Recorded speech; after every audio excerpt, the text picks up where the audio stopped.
Bonjour à toutes et à tous, nous sommes le 21 août 2021 pour le 246e rapport de situation sur le Donbass.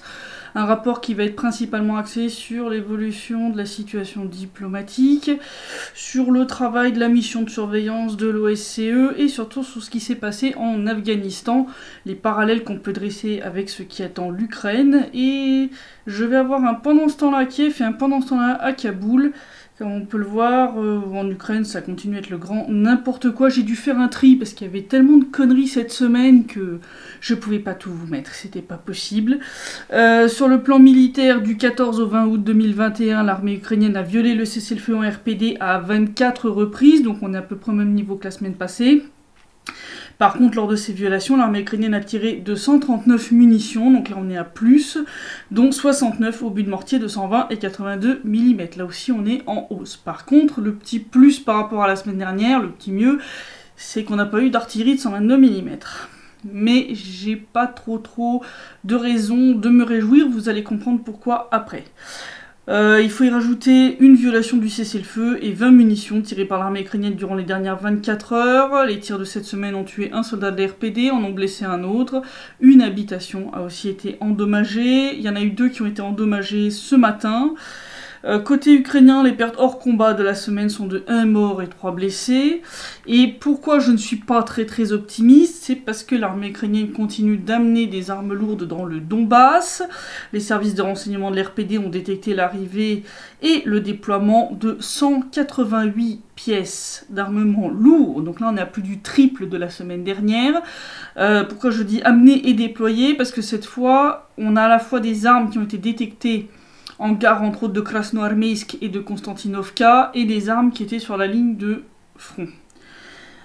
Dans le détail, on a, accrochez-vous bien, 23 canons automoteurs pions de 203 mm. Ça faisait très longtemps qu'on les avait plus vus, c'est assez inquiétant.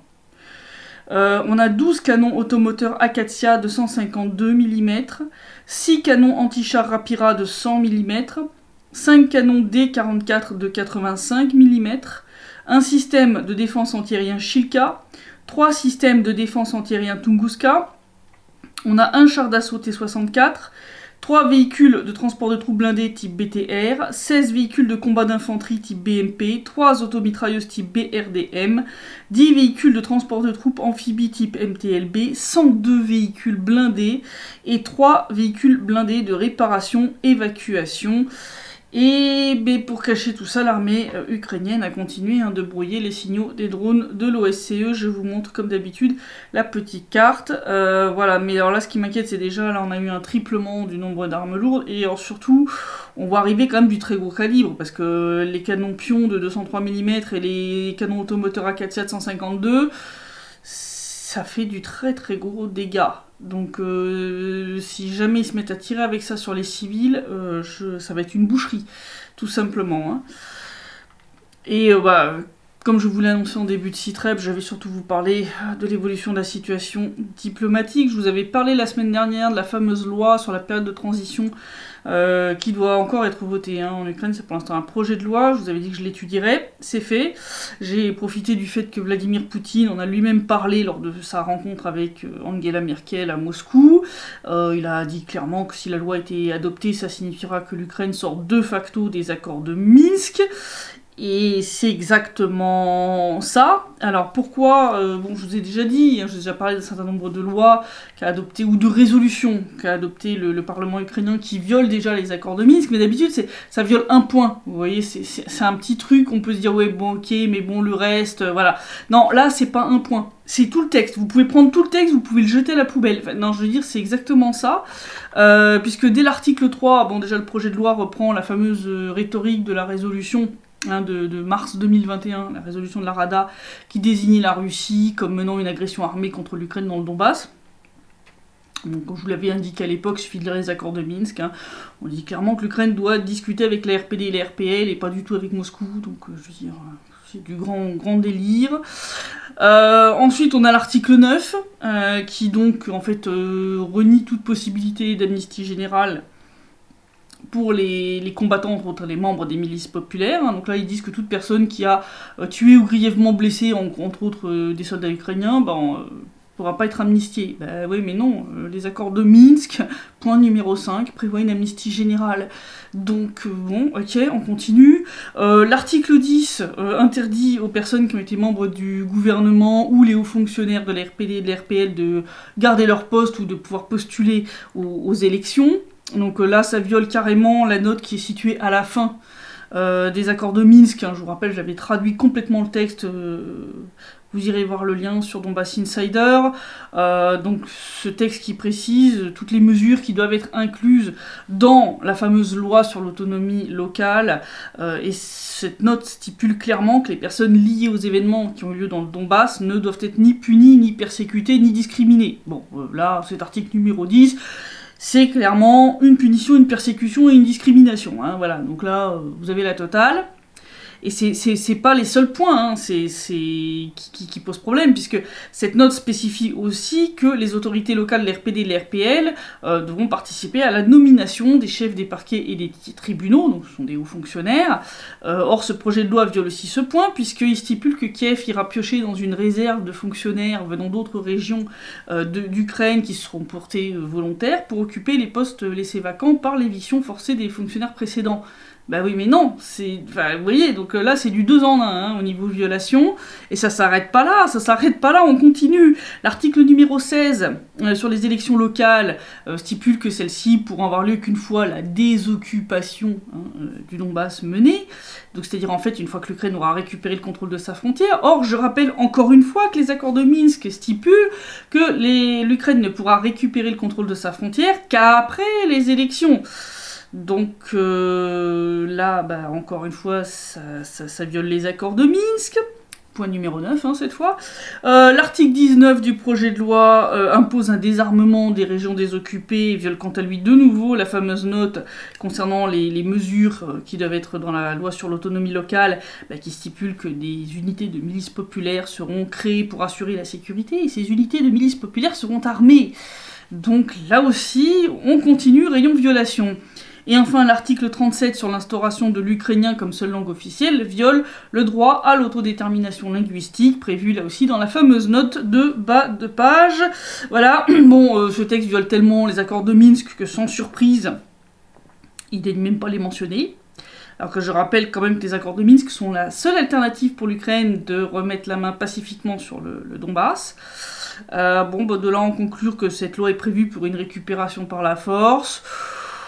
Il n'y a qu'un pas, je vous laisse le franchir, moi je considère que c'est très clair, hein, je veux dire, à partir du moment où tu fais un texte qui viole totalement les accords de Minsk et que tu daignes même pas les mentionner, ni mentionner bien entendu les éléments qui sont dedans et qui devraient être appliqués, bon là, c'est du grand n'importe quoi.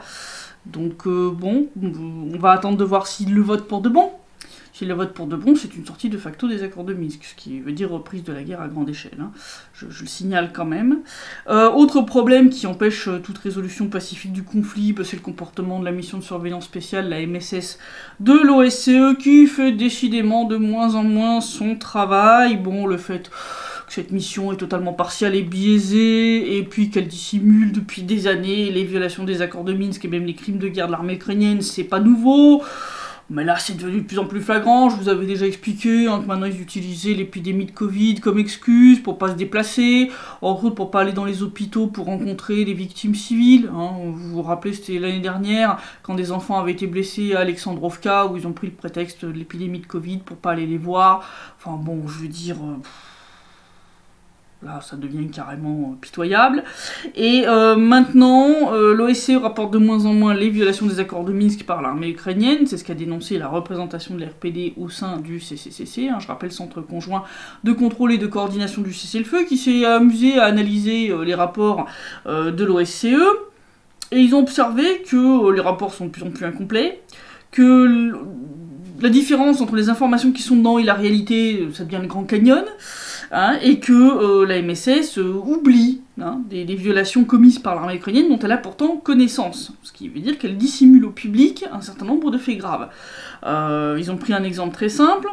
Je vous avais parlé de ces victimes hein, qui avaient eu lieu à Kominternovo le 2 août. Hein. L'armée ukrainienne a bombardé ce village du sud de la RPD. Une femme est morte de ses blessures. L'homme qui était avec elle, lui, a survécu, mais il est quand même grièvement blessé. L'OSCE, les observateurs de l'OSCE se sont rendus 2 fois sur place, y compris une fois avec les observateurs de l'ONU. Eh bien, tenez-vous bien, il n'y en a pas une seule mention dans les rapports de l'OSCE. C'est incroyable. Il y a 2 victimes civiles, mais... Et alors, le plus fort, c'est qu'alors qu'ils étaient sur place la 2e fois avec les observateurs de l'ONU, l'armée ukrainienne a envoyé 2 drones pour larguer des engins explosifs près de la zone où les 2 civils avaient été touchés. Donc les observateurs ont vu le largage, hein, ils ont vu que voilà, il y avait violation des accords de Minsk, puisque je rappelle que d'après ces accords, seuls les drones de l'OSCE sont autorisés à voler. Et deuxièmement, c'est un crime de guerre, puisque là tu vises une zone délibérément civile, avec des méthodes dignes des terroristes. Hein. Eh ben, pareil, il y a que dalle dans les rapports de l'OSCE sur ce qui s'est passé, pourtant ils y ont assisté, hein. Donc voilà. Par contre, dans le même temps, quand nous on répond, hein, etc., et que donc côté ukrainien, il y a des obus qui tombent, là par contre, tout est super bien enregistré, ils ont même des super pouvoirs, les observateurs de l'OSCE côté ukrainien. Faut croire qu'ils ont mis tous les super observateurs côté ukrainien, tu vois, ils nous ont filé tous les incompétents et les débiles, et tous les autres, ils sont de l'autre côté. Non, c'est pas possible, enfin, là je veux dire, ça devient tellement flagrant, enfin... Je rappelle quand même que c'est vos impôts qui payent ces mecs-là, quand même. Hein. Faudrait quand même qu'ils servent à quelque chose. Donc, comme je vous le disais en début de site-rep, la grande nouvelle de la semaine, ça a bien sûr été le bordel en Afghanistan, hein, avec le départ précipité des Américains qui ont laissé derrière eux leurs collaborateurs locaux, même leurs ressortissants. Ça a été un bordel, l'évacuation. Il y a eu des scandales à propos de ça, à propos du fait qu'ils exigeaient des gens de payer, même d'être prêts à signer pour un crédit, pour payer leur évacuation. Enfin, alors que, je veux dire, ça s'est passé dans le bordel le plus complet. En plus, ils assuraient même pas la sécurité de leurs ressortissants jusqu'à l'aéroport de Kaboul. Enfin, du grand n'importe quoi. Ils avaient laissé un certain nombre de contractants, donc pas des soldats, mais des mercenaires, quoi, enfin des membres d'une société de sécurité. Donc il y avait des Ukrainiens, des Roumains, des Bulgares, des Géorgiens qui étaient sur la base de Kaboul et qui assuraient aussi la sécurité d'une prison là-bas à Kaboul pour les Américains. Les Américains se sont barrés en douce, ils les ont laissés derrière eux. D'accord, ils les ont laissés derrière eux.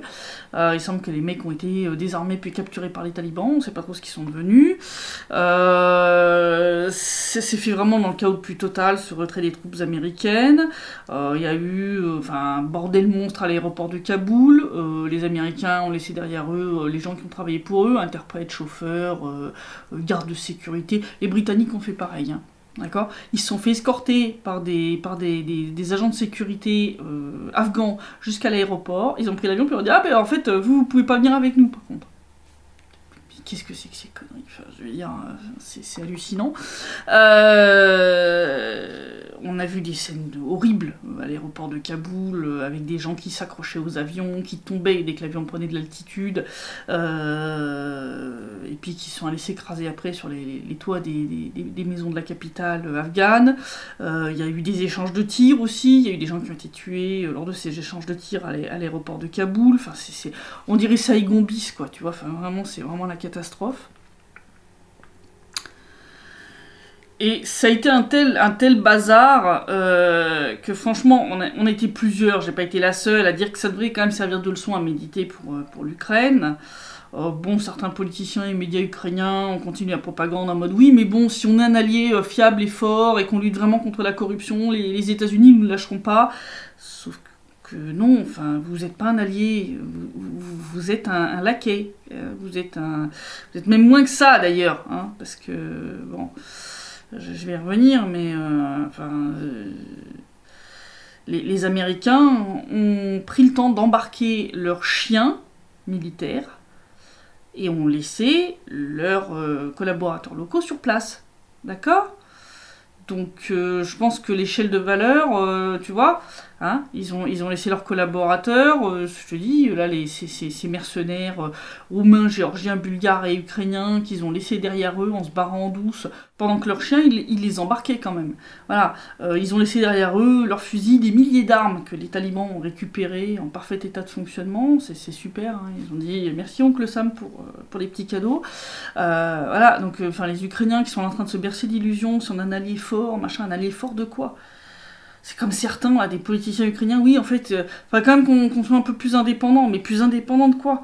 Vous appliquez à la lettre les ordres des Américains. Est-ce que je dois rappeler le dossier Motorsiche ? D'accord ? Ou vous l'avez mis à l'envers aux investisseurs chinois pour faire plaisir à Washington. D'accord ? Vous vous êtes foutu la Chine à dos pour faire plaisir à Washington. Ok ? Je rappelle que vous dépendez totalement des prêts du FMI et de l'aide financière et militaire de l'Europe et des États-Unis. Donc qu'est-ce que tu me parles de devenir plus indépendant ? Vous n'êtes pas en capacité de l'être. Vous vous êtes coupé du seul véritable partenaire que vous avez jamais eu, qui était la Russie. Point. Je vais dire, c'est très simple. Voilà. Je vous dis, là, les Américains sont partis, ils ont emporté leurs chiens militaires et laissé leurs collaborateurs locaux sur place. D'accord ? La valeur que la vie d'un Ukrainien a pour un Américain, c'est moins qu'un chien. D'accord ? C'est comme la vie d'un Afghan. Hein. Vous valez pas plus que les Afghans. Ne vous illusionnez pas. Pas du tout. Pas du tout. Hein. Vous êtes au même niveau que leurs fusils qu'ils ont abandonnés dans les bases qu'ils ont abandonnées. Vous êtes des consommables, jetables et remplaçables. C'est tout ce que vous êtes. Hein. C'est... Si vous croyez qu'en faisant plus d'aplaventrisme devant Washington, ça va marcher, c'est ce qu'ont fait les autorités afghanes pendant 20 ans. Vous voyez où est-ce qu'elles en sont maintenant ? Ça leur a servi à rien. Vous n'êtes pas des alliés des Américains. Non. Vous êtes moins que leurs chiens. Voilà. C'est ça la réalité. C'est tout ce que vous êtes. Et le jour où les Américains vont vous lâcher, on assistera peut-être à un remake de Saigon et Kaboul. Parce que là, ça a été un remake, hein, je veux dire... la scène de l'hélicoptère en train d'évacuer le personnel de l'ambassade américaine à Kaboul, ça ressemblait quand même méchamment à la même scène à Saigon en 1975. Je dis ça, je dis rien. Si ça arrive à Kiev, vous aurez que vos yeux pour pleurer. Hein. Et surtout que, comme l'a dit Tatiana Montian, il y a de bonnes chances qu'une bonne partie de tous les pourris ukrainiens n'auront même pas le temps de fuir le pays. Hein. Voilà. Elle leur a promis qu'ils finiraient en jolie ligne de pendus, hein, le long des champs, hein, pendus à des poteaux. Voilà. Ils ont l'air de bien flipper quand même à Kiev. Hein. Ils ont l'air de prendre au sérieux ce genre de propos, parce qu'il y a certains qui ont dit qu'ils veulent même pas penser au jour où les séparatistes, hein, c'est-à-dire nous, on débarquera à Kiev. Voilà. Effectivement, il faudra peut-être en fait y réfléchir à ce jour-là et commencer à vous dire que vous avez peut-être complètement merdé et qu'il serait peut-être temps d'arrêter de promouvoir des criminels de guerre, des crimes de guerre, et d'en commettre. Hein, voilà, ça pourrait être une bonne idée. Voilà. Et donc j'ai un pendant ce temps-là à Kaboul et un pendant ce temps-là à Kiev. Donc je vous dis, j'ai fait un tri, hein, parce qu'il y en avait vraiment beaucoup trop. Alors pendant que les Américains évacuaient à l'Azov leurs troupes et leurs ressortissants, on a eu Kouleba, le ministre ukrainien des Affaires étrangères, qui s'est vanté d'avoir ramené 78 personnes, dont 7 Ukrainiens, hein, à Kiev depuis Kaboul, via un avion privé. Alors, bon, déjà, 7 Ukrainiens sur 78, ça fait pas beaucoup, je trouve qu'il n'y a pas de quoi se vanter. Et surtout, le gros problème, c'est que dans le même temps, il y avait 150 Ukrainiens, toujours coincés à Kaboul, demandant d'être évacués, et qui n'ont pas été pris à bord de l'avion dont parlait Kouleba, et qui semblaient même pas être au courant que cet avion allait décoller. Là, c'est la plus pure tradition ukrainienne, un pseudo-victoire qui se transforme en honte nationale, pour pas changer. Alors, il y avait eu une histoire avec des mercenaires ukrainiens qui avaient filmé une vidéo disant qu'ils s'étaient fait passer pour des Russes pour s'en sortir auprès des talibans. Je l'avais relayé, je l'ai enlevé du compte Telegram. Certaines personnes ont l'air de sous-entendre que c'est un peu douteux, donc j'ai préféré l'enlever dans le doute, mais bon, ça sera assez plausible, je veux dire, enfin, c'est tellement... Voilà, on est tellement dans le plus grand délire avec ce qui se passe là-bas que tout est possible. Et pendant ce temps-là, à Kiev, alors on continue donc, dans la lancée des pseudo-victoires qui se transforment en honte nationale, puisque l'Ukraine est en train d'organiser des festivités grandioses pour les 30 ans de l'indépendance de l'Ukraine. Et alors là, ils nous en ont fourni plusieurs d'un coup, donc je vous les ai regroupés. Hein. Alors on va commencer par les répétitions de la parade militaire, hein, parce qu'il y a eu une grande parade militaire. Et on a eu 2 magnifiques échecs cuisants. Alors le premier, c'est le 18 août, où on a eu des photos qui sont sorties montrant un des chars d'assaut dont le camouflage avait été fait avec du scotch. Ouais, du scotch à peinture, vous savez, le scotch pour cacher les zones qui ne doivent pas être peintes, voilà. Alors bon, les autorités ukrainiennes se sont défendues en disant que le char est tout neuf, qui venait juste de sortir de l'usine, et que donc sa peinture de camouflage était pas prête, et qu'ils ont fait ça pour sauver les meubles niveau rendu visuel. Mais non, mais les mecs, vous êtes des débiles. Enfin, je veux dire, il aurait mieux valu qu'il reste tout vert, sans son camouflage. Ça aurait été moins débile que ce que vous avez fait. Voilà, hein, le mieux est l'ennemi du bien, hein, donc faut éviter. Et ça s'est pas arrêté là, parce que hier, 20 août, on a une vidéo qui est sortie, montrant que lors d'une autre répétition de la parade militaire, un de ces nouveaux chars, alors je sais pas si c'est celui qui venait de sortir là de l'usine une fois peint, hein, parce que bon, il y a quand même le symbole qui est à l'arrière qui ressemble quand même, donc soit ils les ont vraiment tous fait à l'identique, soit bon, ça a l'air d'être de la même série, en tout cas le modèle a l'air d'être le même. Bon, char tout neuf, gros problème technique. Ils perdaient du carburant, ils ont dû arrêter toute la répétition de la parade et faire venir les pompiers pour Non mais là c'est... Les chars tout neufs, ils perdent déjà du carburant. Enfin je veux dire, mais qu'est-ce que... Enfin, c'est comme vos mortiers molottes qui explosent à la gueule de vos soldats. Je veux dire, si tu veux... Si vous savez plus faire des armes, arrêtez. Enfin, je veux dire, ça vaut mieux que de filer des trucs pareils à vos soldats. Enfin, je veux dire... c'est hyper dangereux, c'est n'importe quoi. Hein, et alors, les mauvais augures ne se sont pas arrêtés là.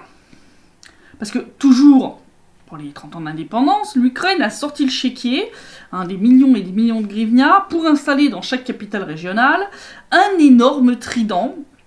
Je rappelle qu'il est le symbole du pays. Petit problème, quand on fait dans la démesure, faut s'attendre à des catastrophes, et ça n'a pas loupé. À Kherson, le mât de 70 mètres et le trident qu'il portait se sont effondrés lors de son installation, écrabouillant une voiture au passage. Bon, il n'y a eu personne qui a été blessé, heureusement. Donc déjà, ça a fait un premier gros scandale, puis je vous dis, niveau augure, karma, tout ça, ça la fout mal quand même. Hein. Il risque de pas être le seul, d'ailleurs, puisqu'il y a un mât de 30 mètres installé à Oujgorod, donc en Transcarpathie, qui ressemble tellement à la tour de Pise que ça en est inquiétant. Hein. Les habitants ont un peu la frousse qui leur tombe sur la gueule, surtout qu'ils prévoient de mettre un drapeau ukrainien géant dessus. Donc avec le vent qui va claquer dans le drapeau, je pense que ça va très mal se finir cette histoire. Je le sens pas du tout. Moi, les habitants qui habitent à côté de ça devraient exiger le démontage de ce truc. Puis je vous dis, j'ai trié, hein, parce qu'on a eu une nouvelle ukrainerie de Zelensky, hein, qui à propos de la Crimée, alors déjà, s'est emmêlé les tartines, parce qu'il nous a sorti que maintenant, il est allé en Crimée pour la première fois de sa vie, à 18 ans, avec son épouse. Sauf que tu nous as raconté avant que tu y allais étant gosse l'été et que c'est pour ça que c'était ta terre parce que tu y avais bouffé le plat local et que ça te plaisait. Donc déjà, t'as déjà Alzheimer à ton âge, je pense qu'il faut que t'arrêtes la cocaïne. Et ensuite, alors il est parti dans un grand délire en disant que les Criméens seraient ravis, hein, de revenir sous le joug ukrainien, hein, sous le gouvernement ukrainien, et que ainsi la Crimée reprendrait vie. Non, les Criméens sont foutus de ta gueule. Il y a eu un sondage d'ailleurs récent qui a été publié par un institut de sondage russe qui montre que près de 9 Criméens sur 10 sont toujours bien ravis d'avoir réintégré la Fédération de Russie, qu'ils sont tout à fait ravis, hein, de la situation, que la situation s'est grandement améliorée par rapport à l'époque de l'Ukraine. Donc non, c'est depuis qu'ils sont au sein de la Fédération de Russie que la Crimée a repris vie, pas l'inverse. Enfin, je veux dire... Donc vous voyez, le genre de conneries, j'ai pas envie de m'étaler dessus parce que j'en ai marre de commenter les bêtises de cet abruti de clown. dire, c'est pas un président, c'est un comique de service. Petite news vite fait, on a eu un des députés russes du parti Russie Unie, Artyom Turov, qui a déclaré qu'après les élections qui vont avoir lieu, là, les élections de la Douma d'État le mois prochain, il compte proposer justement à la Douma russe de connecter la RPD et la RPL au système de paiement bancaire russe MIR, ce qui nous faciliterait énormément la vie. Hein, donc je rappelle, c'est un système de paiement qui avait été développé par la Russie pour contrer les sanctions occidentales. Il y a déjà 100 millions de cartes de paiement MIR en circulation, donc ça pourrait en faire quelques millions de plus, et je vous dis, nous, ça nous aiderait énormément en termes de développement économique, parce que qu'est-ce que ça nous simplifierait la vie en termes de transferts financiers, mais c'est... Voilà, donc l'Abkhazie et l'Ossétie du Sud sont déjà reliés à ce système, je pense qu'ils vont le faire. Parce que dans le même temps en Russie, là, il y a eu un projet de loi qui a été déposé pour rendre les politiciens pénalement responsables s'ils ne remplissent pas leurs promesses de campagne. Je trouve que c'est une très bonne idée. C'est-à-dire ça évitera que les gens promettent tout et n'importe quoi, et ah bah oui, mais non, mais oui, mais non. Non, voilà, donc je trouve que c'est une très bonne idée en Russie, ce projet de loi, j'espère qu'il sera voté. J'estime que quand tu fais des promesses électorales, tu dois les tenir au maximum, hein, je veux dire, sauf cas de force majeure, mais je veux dire, ça évitera les promesses en mode plan sur la comète... château en Espagne et autres trucs délirants. Donc voilà la situation. Je suis assez inquiète quand même de voir cette arrivée massive d'armes de très gros calibre côté ukrainien. Situation à surveiller d'assez près. Là, pour le coup, j'espère qu'on va avoir un temps très pluvieux pendant les semaines à venir pour les obliger à garder tout ça dans les entrepôts. Là, pour le coup, j'ai bien envie qu'on ait du mauvais temps, parce que, ouais, ça pue, là, quand même. Ça pue. Entre ça et le fameux projet de loi qui viole totalement les accords de Minsk, ça sent très très mauvais, surtout que la situation en Ukraine est absolument catastrophique, et je vous dis, là, ils sont en panique à l'idée de se faire lâcher par les Américains. Là, Merkel va rendre visite à Zelensky après sa visite à Poutine. Zelensky doit rencontrer Biden à la fin août, donc tout ça, c'est surveillé de très très près, parce qu'il pourrait faire des provocations à la veille de la rencontre avec Biden pour dire « Ah, vous voyez, la Russie aggrave la situation, on a besoin de plus d'argent, plus d'armes ». Donc ça, c'est un risque qu'il y a, qui n'est pas du tout négligeable. Donc voilà, situation à surveiller de près. Je vous dis à la semaine prochaine pour le prochain rapport de situation, et d'ici là, portez-vous bien.